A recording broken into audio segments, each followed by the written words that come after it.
Welcome to the Academic Woman Amplified podcast. I'm your host, Cathy Mazak, tenured full professor, mom of three, and firm believer that the culture of academia needs to change radically.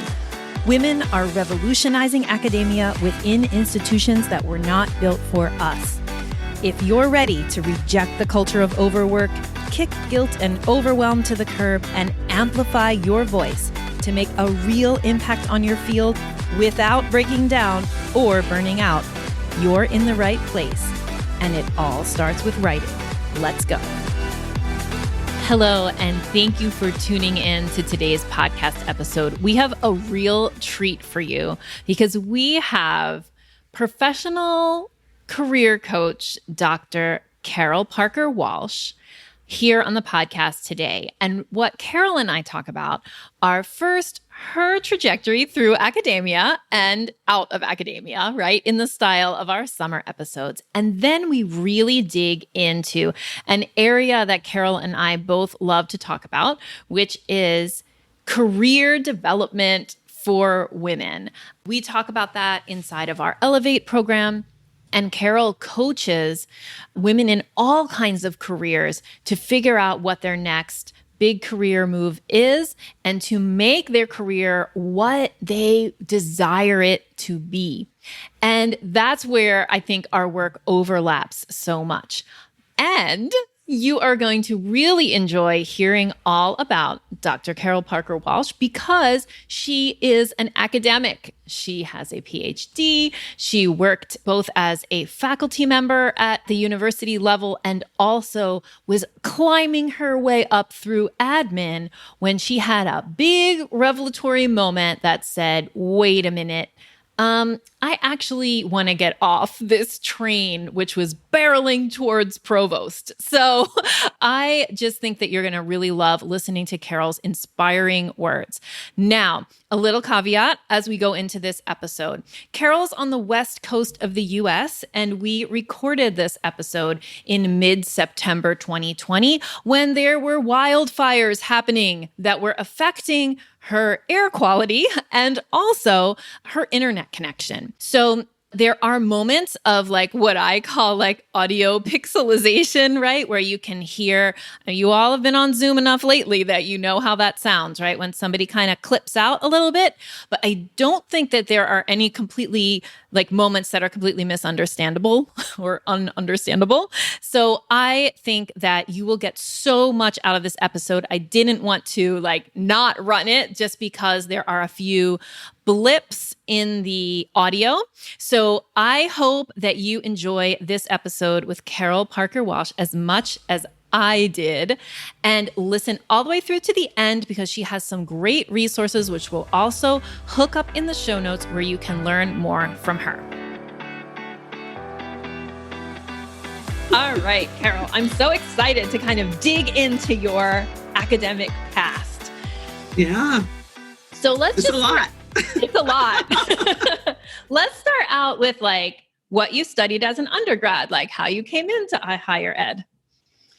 I got my degree in organizational communication at Loyola.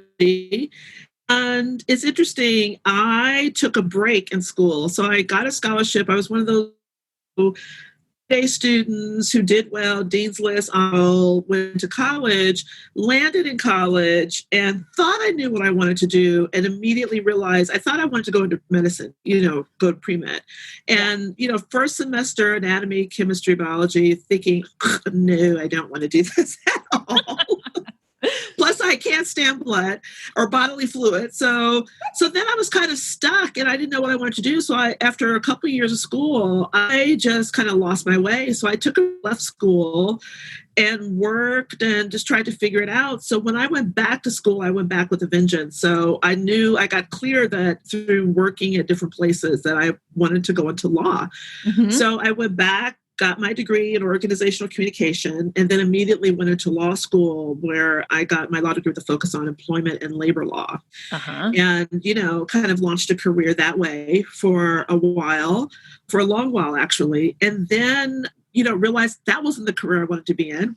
So after I practiced for 10 years, you have these wake ups and I'm like, there's something just not jiving about that. So I moved internally. I left law, started a position doing organizational consulting and training because I knew organizations. So from where I was suing organizations to coming inside, decided to go back to school at that point just because I wanted to get more familiar with the theory and, how that works.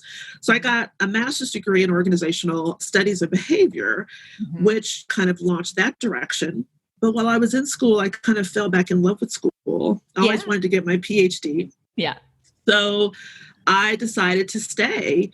And during that time, I had transitioned from doing organizational work to doing a lot of, I was doing that, but also doing diversity consulting and a school of nursing I worked for Oregon Health and Science University, which is a huge academic research facility. And so the School of Nursing asked me to come in and work doing diversity development and professional development. And during that time, I decided to continue to get my doctorate. So then I started my doctorate program at that time. Nice. Yeah. So it wasn't a direct path. No, well, I think the important thing is it never is. And a couple of things I loved about what you just shared was there's the moment when you realized as an undergrad, right? Oh, med school is not for me.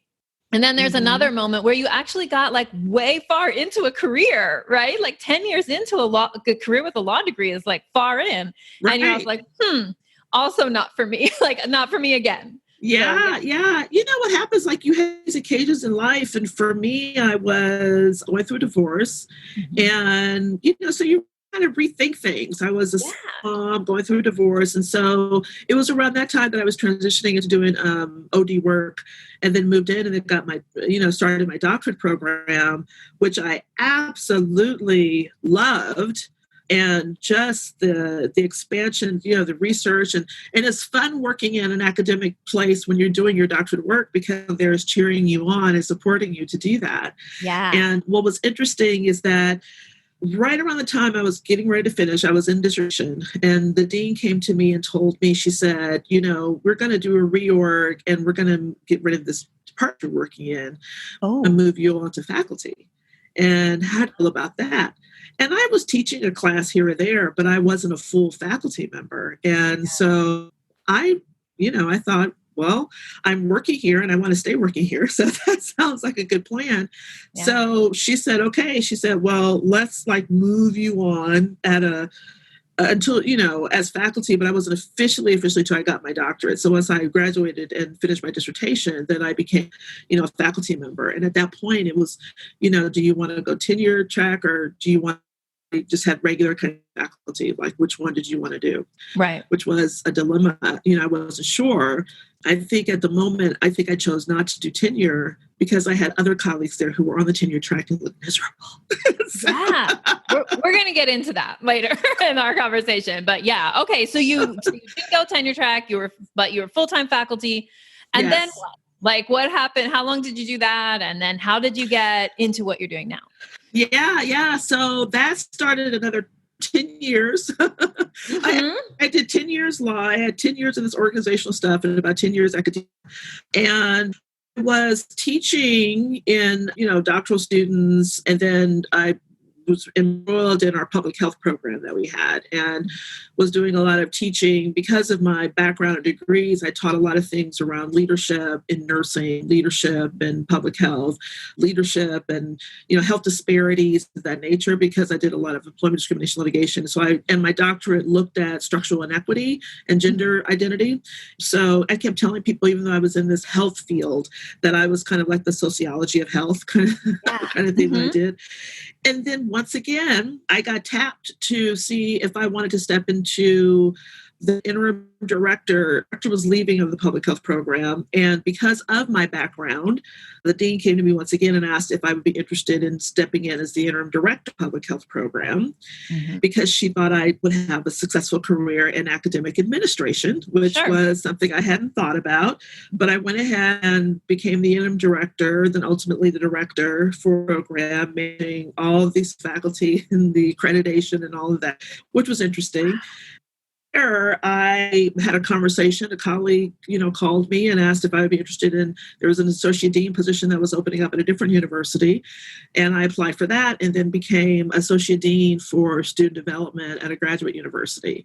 And so that's where, and I did that. I also, during that time, became the director of the graduate program in organizational development and, supervised on, sat on dissertations, taught and worked with our graduate students from that aspect, but really was in the academic, suite of the administration side, and was right at the moment poised.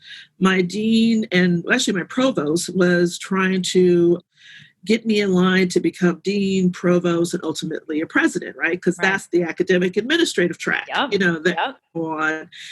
And at this point, I remember thinking, I don't know if I want to do that.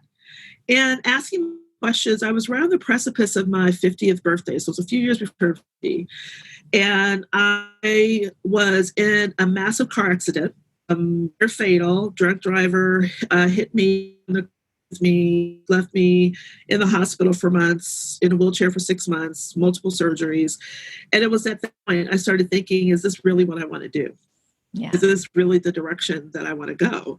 Yeah. And it was, no, I don't want to do that. And it was one of the hardest decisions for me. I remember the time that I made the decision to step out of it. I was just about to take a sabbatical, one of my sabbaticals. I started it, and 2 days into it, my father passed. And so it turned into a bereavement leave. And so after the car accident, after my dad, after already having these whispers and voices in my head asking me, is this, where you want to go? I remember midway through that, my dean called me and said, hey, how you doing? Hope you got our flowers. By the way, can you come back early because we have this to do and that to do? And so I remember thinking, let me call you back because, what would have come out of my mouth would not have been great. And I immediately told my husband, I got remarried. I told my husband, I need to leave. I feel like I was dying inside. And so I called my dean back the next day and said, you know what? I need to quit. And I said, I don't have another job lined up. I'm not heading into something different. It's kind of like, look at it like a breakup. It's not you, it's me. So I said, I need to go. I can't do this anymore. And, I probably should have thought through than just walking away. As it turned out, one of my colleagues who was an associate dean had just become the interim provost. So she had become my boss's boss in a way. And so she knew I was struggling. And I think it was the right decision because she said, Carol, we're going to track a layoff. And so we're going to sever for like the next 6 months. So I was still paid and had insurance. Nice. Beyond that. So it worked out perfectly to have me think about what I wanted to do. But that to me let me know that was the right decision and a sign that I made the right decision.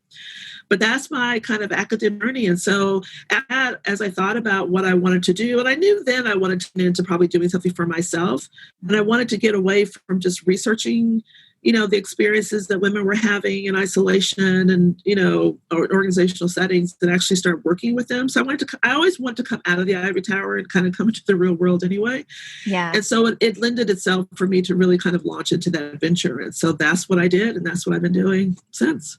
Wow. That's so exciting. I mean, there's so many points in that story that are these like pivot moments that I think a lot of people feel them and we'll get into this next, I hope, because I'm going to quote you from your website. But a lot of people feel so much fear around those moments. And I also think, to stand on my little soapbox, the culture of academia kind of wants you to fear leaving. It kind of feeds on that.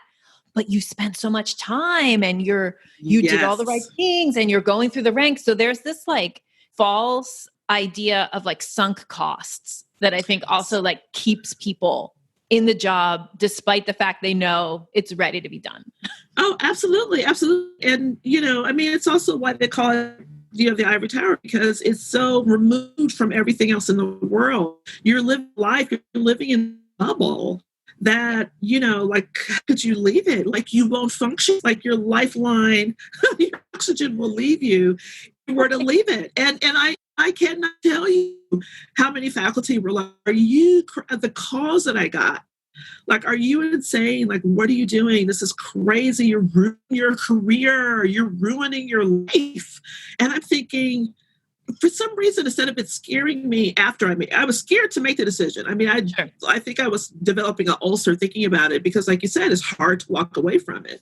But afterwards, when I kept hearing that, I started to feel sorry for them and feel better about my decision. Well, really, there is more to life. Like, there's stuff I actually do and live and enjoy and thrive in. And yeah, but you're right. There is something around all that time, that education, the resource, the respect, the title, all of that, what comes with it. It's like it feels like you're throwing it all in the garbage. And, you know, it's funny because my daughter, when I did, she asked me, she said, does this mean we're going to be poor? Like, what's going on? Like, you know, right. Because the idea is like, you come from this and now you're nothing. And that's not true. That is so not true. And that's one of the, you know, I do want to talk about that. I think that's one of the things that is so important to do while you're in academia, not lose that self. Yeah. So as I was like reading your website last night, I found this quote that of course is in bold. So you wanted me to find it, but I'm going to read it back to you. So this one hit home. You say on your website, through my research, I've learned that the ultimate struggle we face in our society is having the permission and courage to be who we're meant to be. So talk to me about that. And what would it be like if we all had the courage to be who we were meant to be? Yeah. And, you know, it's a lot of what I talked about. You know, when I looked back on my career, I thought about how every step I took wasn't really a decision that I made for myself. It was a recommendation, a suggestion, a great sponsor, great supporter, people who really have my best interest at heart, who were telling me this is what you should do. And so what we do is that we follow these societally prescribed pathways that aren't necessarily of our own making and volition. And we get trapped into this cycle. And every time we take one of those steps, we get the kudos and the congratulations and the societal, you know, like yays. And we get trapped into it. And so when we make a decision to say, that's not what I want to do, it's stifling and it's hard. And it's like, I can't possibly do that. So the hardest thing, like I said, is for us to give ourselves permission to actually think about what you want to do, to think about what's right for you, what makes sense for you. What we don't do is give ourselves enough time or permission to even ask ourselves those questions or to really examine the truth of what that means. And so that's what I meant about it. And that's what I found, that when I really asked, you know, I work with a lot of women who are high end, high achieving, at high levels, have been in their careers, specifically who have been in their careers for years. And at some point you no longer ask yourself what you want because you think the die is cast and this is all I do, right? It's too late for me, save the children, you know, kind of mentality that we threw, right? Yeah. And so that is what I mean about that. The hardest thing, permission first, and the courage make the move. And my goodness, if we were all to do that, we wouldn't be in this situation where 85% of people want to change their jobs and careers. That literally like 85, and that number keeps rising, want to change their jobs because they're unhappy, because we function on autopilot for so long. All of a sudden we wake up and how do we get here? And then we find ourselves are feeling very stuck and trapped, and that we don't have any other options or choice because of the money we make, titles we have, the respect that we've garnered, of all the research and work we've done. That makes it really hard, you know. And so, and it was challenging. I mean, I spoke across the world, you know, at academic conferences. I wrote book chapters, you know, collaborated with colleagues, was, you know, and all that's great. But if it's something that really fills your soul, or if it's something that's really hear the whisper that, you know, this isn't it or is all there is, and we just suppress it and ignore it. And boy, when we give ourselves permission and courage to step into that, the amount of freedom that you have and the amount of joy that you have, and actually the extent of your life and longevity that you have, is pretty powerful. Yeah, 100%. That is so amazing. And I think very inspirational, the way you just kind of phrased that. Like everybody listening is going to be like, I want some of that. Yeah. So let's dig into that a little bit in terms of like that idea of like, you get complacent or you get like, oh, this is what there is for me. And it took me a lot to get here. So I better just be happy with what I have. So in academia, I feel like that translates into this, like almost like an accepted level of misery. Like you're always supposed to be overworked. You're always supposed to be barely hanging on.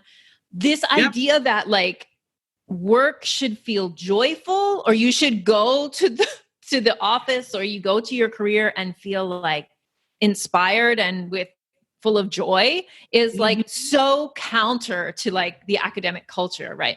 So, and instead it's just like this, like just persevere because this is what it is. This is what you signed up for. So what would you say like to academics who are feeling like miserable in their work, but they're like, this is what I signed up for. So, I mean, this is what it is. Yeah. No, I say that there's three things that I believe that's important to do, and these are the things that I try to work through with the women that I work with, right? Yeah. And the first one is that you have to start asking yourself, am I in the right place? And am I doing what I love to do? Right. And that's really starting to have the conversation to create the space for yourself to reconnect to who you are, what's really important for you.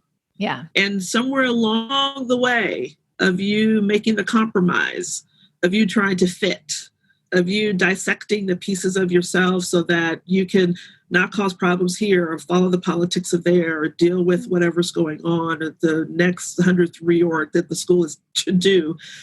Somewhere along that path, you just kind of lost sight of what's important to you and what's meaningful for you.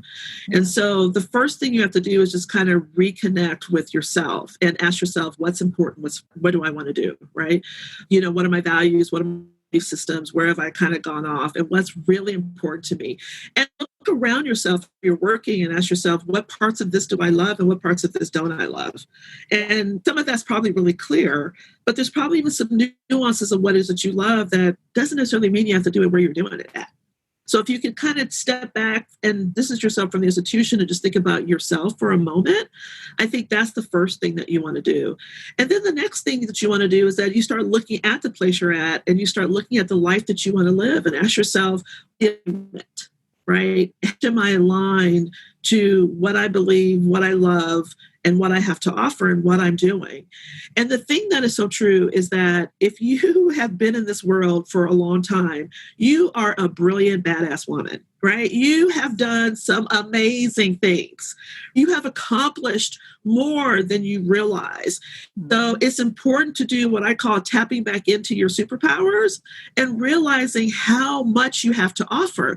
Because I think what happens is we forget how much we have to offer the world because we're chasing after something else. We forget all the stuff we've done to even get to where we are right now. So we have to get in touch to all of the amazingness that we have to offer and ask ourselves, is this where I want to offer amazingness? Is this the trajectory that I want to continue to be on? Yeah. And then the final thing is to really reclaim our authority. I always tell my clients that what I work to help them do is to become the CEO of you.com. Right? Because we're so focused on what we have to give to the organization or the academic institution or what they're looking for that we forget to build our own credibility and support around what we actually are and what we have to bring to the table because it's tremendous and it's robust.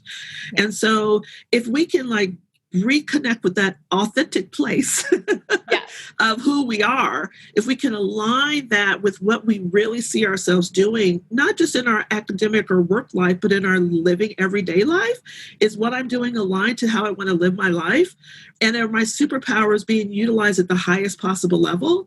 And then finally, the authority around how can I position myself to be able to know that I'm a hot commodity and can really do whatever it is I want to do and not just the confine or the box in which the academic institution is trying to put me in.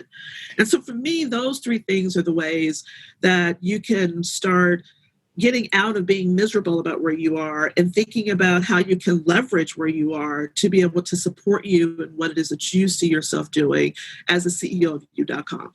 Yeah, that's fantastic because one of the things we talk about a lot inside of our programs is I don't care what your institution wants you to do. In fact, I don't actually care about your university's tenure requirements, even though you came into this program so that I could help you meet your university's tenure requirements. Like, I actually don't care. I want you to be who you want to be.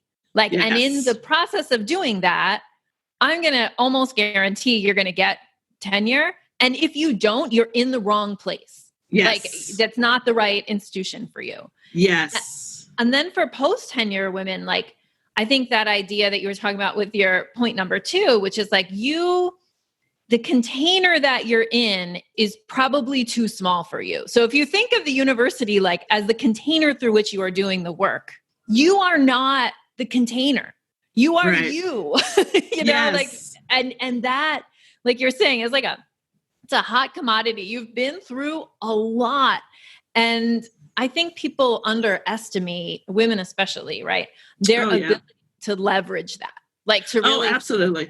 Yeah. Men tend to overinflate what they can do by about 20%, and women tend to underestimate by about 20%. We always look at what boxes aren't checked as opposed to the ones that are. And so we're always trying to feel as if we have to catch up to something as opposed to reveling in what we've already done and being ecstatic and joyful, like what we've been able to accomplish, because women tend to be better at multitasking and handling multiple things. And if we just actually sit back and look at what we've done, particularly as women in the academic environment, that still has a very kind of patriarchal structure around it, it's a powerful thing that you've been able to really grow and survive and thrive and to do such amazing things. And I think one of the biggest things, particularly women who are tenured and, and post-tenure, you don't realize how much power you actually have.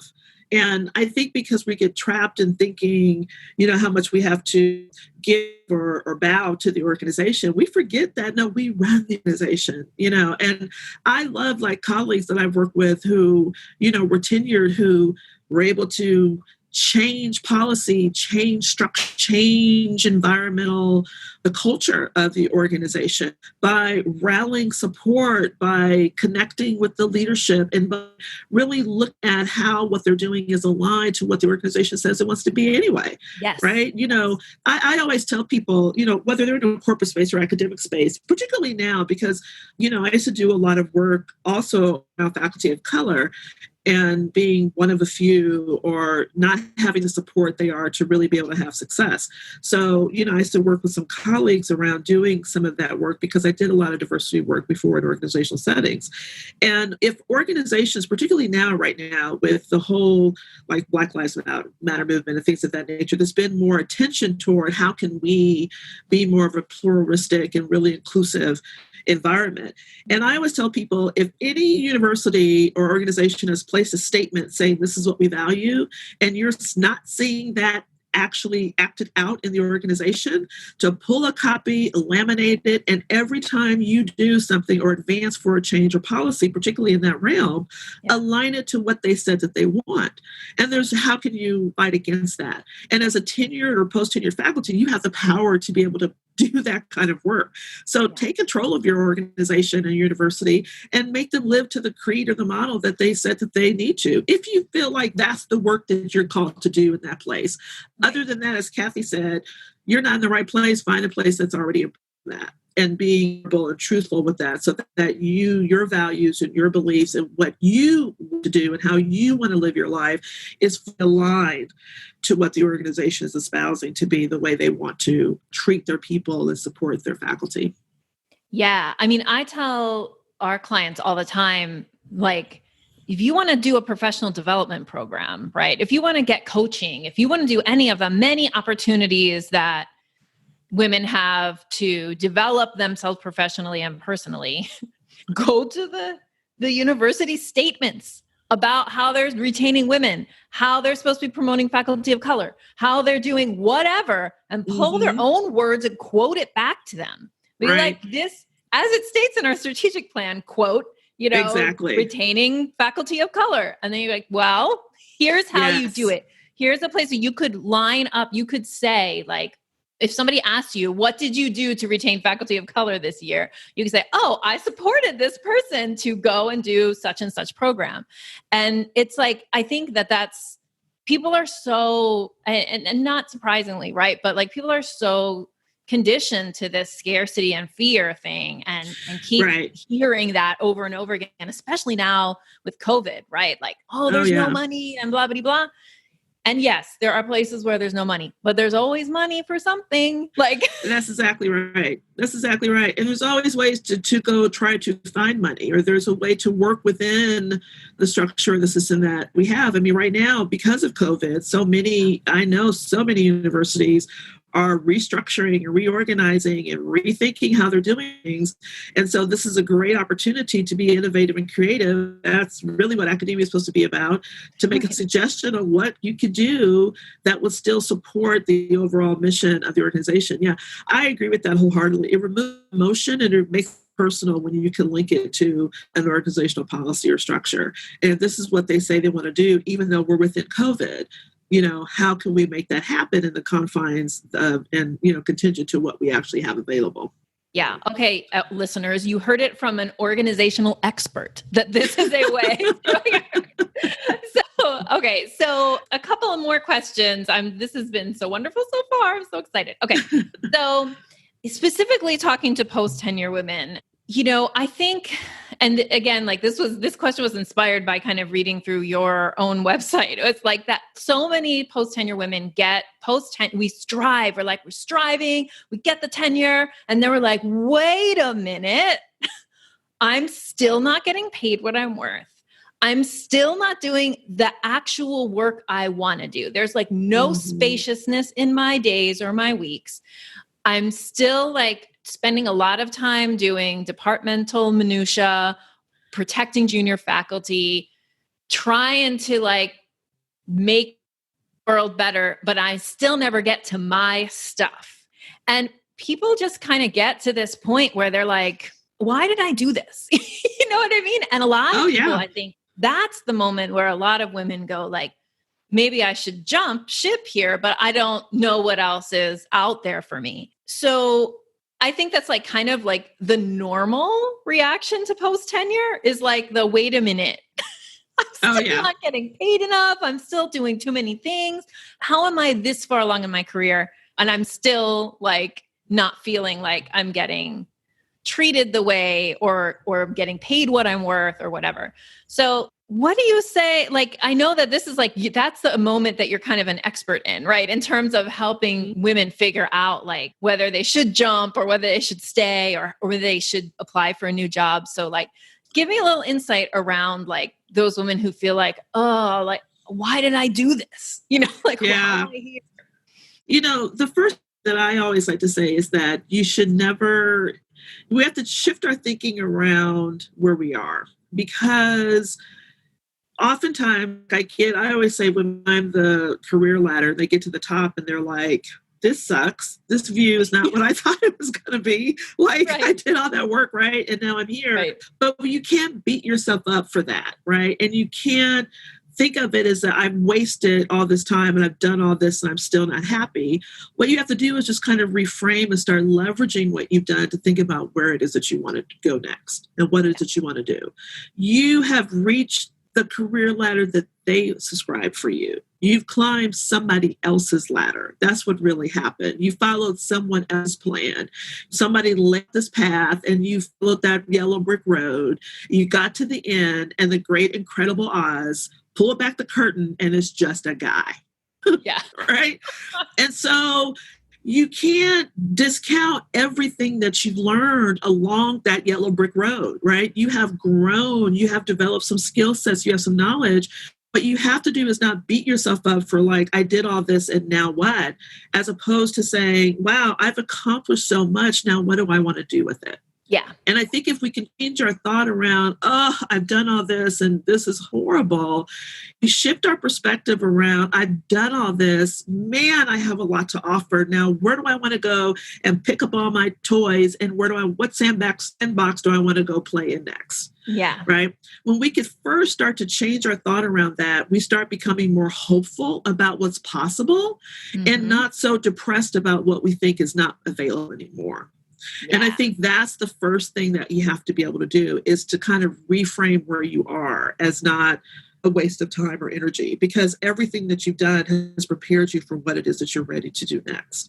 And if it's readjusting, if it's moving to another institution, if it's you advocating and fighting for change in your own institution, because like I said, you got the power to do it and you absolutely can, right? So you have to ask yourself, what do I want to do next? And when you can figure out that question, and then you can see all the skills that have prepared you for what's next, you can then make the decision of where it is that you want to go. But you really have to step back. I know it's easier said than done, but it's not as simple as, well, I could just go do this, because then you're just continuing to follow down the yellow brick road without really defining and creating your own path and your own road. And so if you can reframe who you are as a platform where you want to go, that will make a huge difference. To me, that's the first thing that you really want to do to get that next place.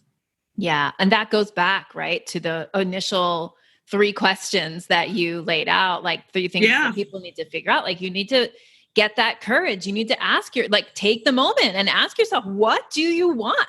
What, Yeah. Yeah. And re-tapping into, what am I good at? What is it that I love to do, right? What spaces do I love to do it in? Who do I love to do it with?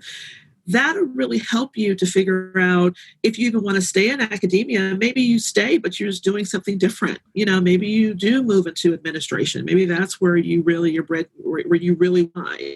Maybe it is you working more part-time in academia than doing something else someplace else. Maybe it's an entrepreneurial venture where you're going to help other academics like Cathy. And Cathy's doing, right? You see the error, and now you want to help other people not go through what you've gone through, or maybe it is you moving to a whole different space or industry, right? The thing that's helpful is for you to believe in the possibility.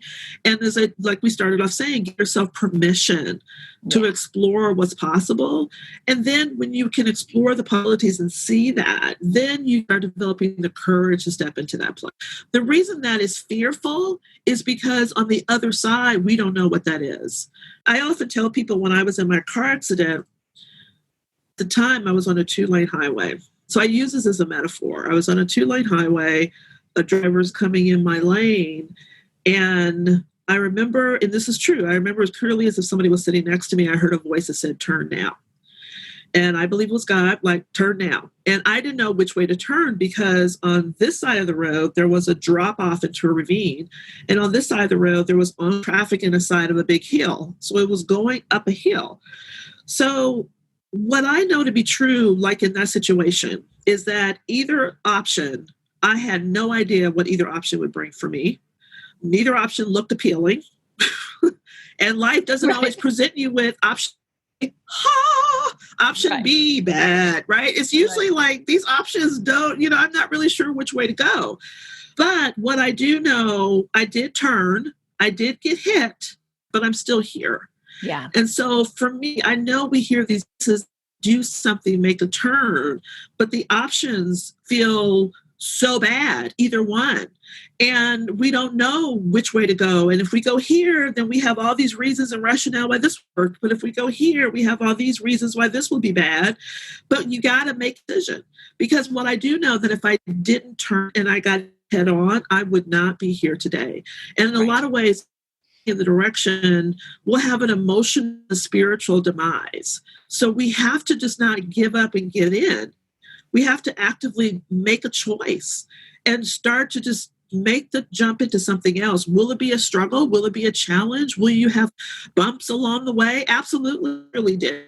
When I got hit, I had all of this stuff that I had to learn to walk again, right? So yeah, you may take a few hits, but at least you know that you will have made a conscious choice that you can move and learn in another direction, right? That you can maybe down the road say, that was good, learn from that. I can repent. I mean, how many times I repent in my career?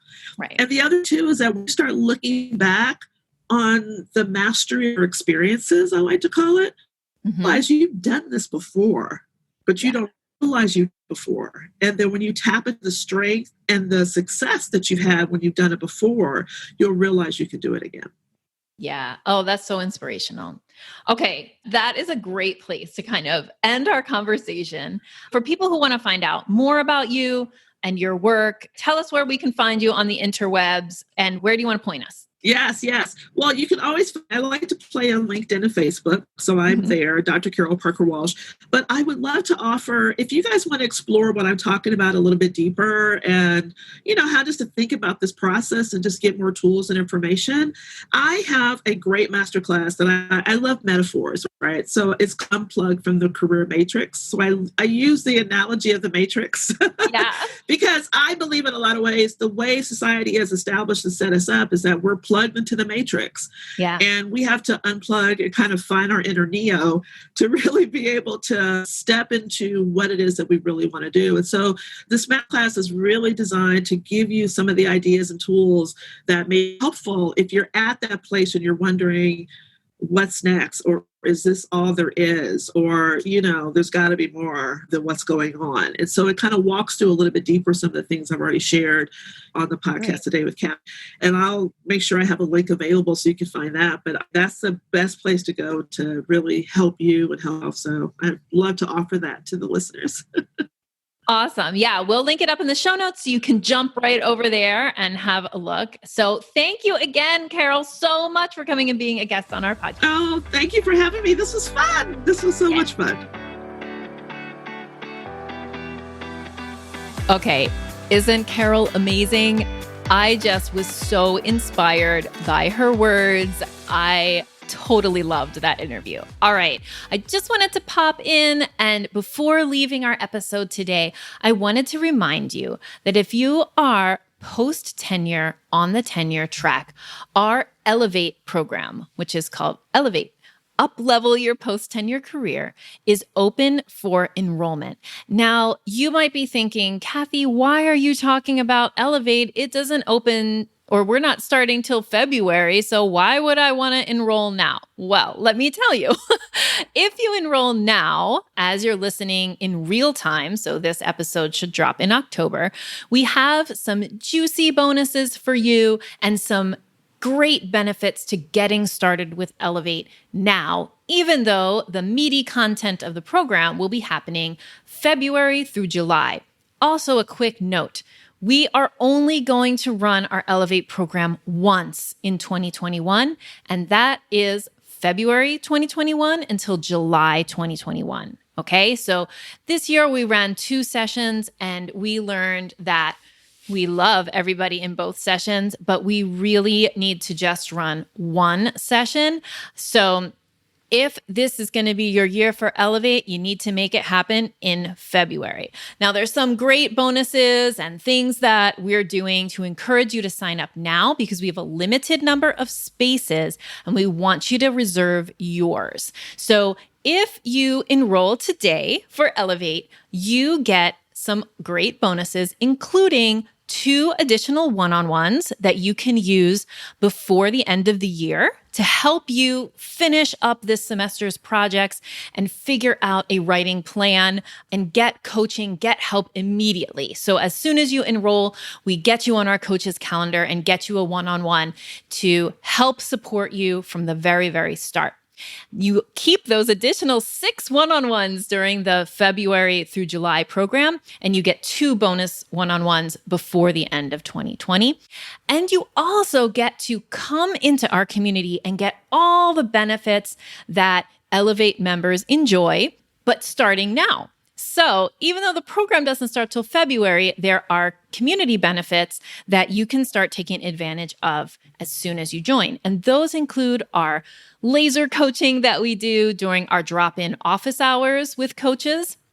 So we have office hours twice a month for coaches to help you, so you can start coming to those.